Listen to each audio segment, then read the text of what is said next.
Chapter 4. Sunita Williams, a woman in the space. The color of India from up in the outer space appears simply spectacular. The Himalayas appear dark green as one passes over, recounted Sunita Williams.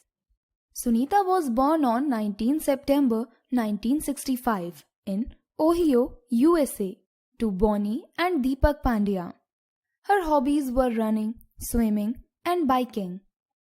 Apart from being an excellent student, Sunita received special prizes and other service awards while in the Navy. As a little girl, Sunita never thought of becoming an astronaut. She used to spend hours with her father, who was a doctor, drawing the brain and other parts of the body. Sunita loved animals and wanted to become a veterinarian. When she joined the US Navy, she was told that she and the other students would be watching a movie about seals. Sunita thought she was going to learn about some water creatures. Little she did not know that she was going to watch a movie about the Navy SEAL, Sea, Air and Land unit. A few years later, Sunita was watching the Discovery Channel when she saw an advertisement for a show on seals.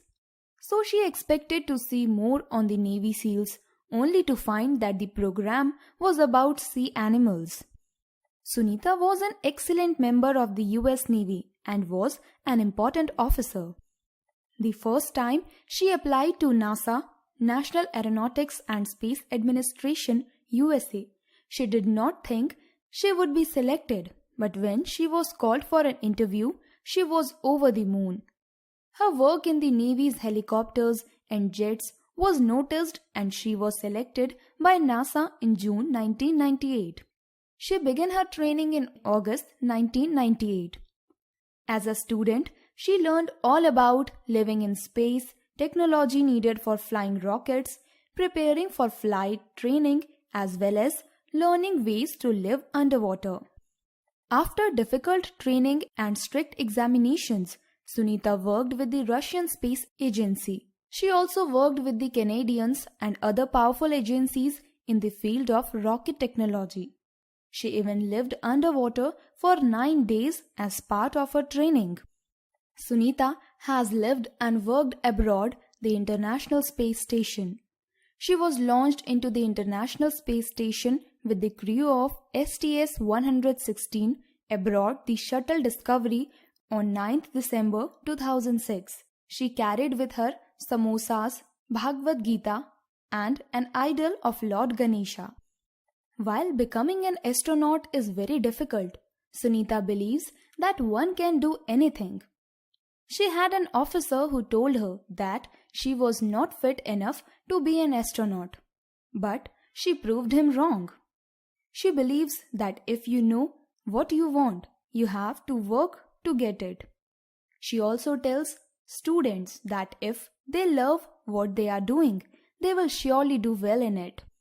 After Kalpana Chawla, Sunita Williams is the second woman with a South Asian background to soar into outer space. Which career would Sunita have chosen if not that of an astronaut?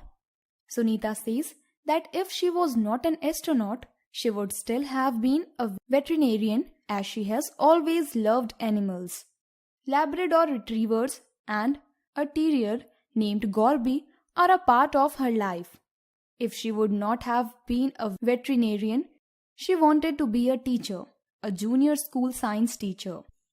She feels that kids are nice, and after going to NASA and learning about spacecrafts and gravity, some of their designs and workings are just simple things she learnt in her junior school.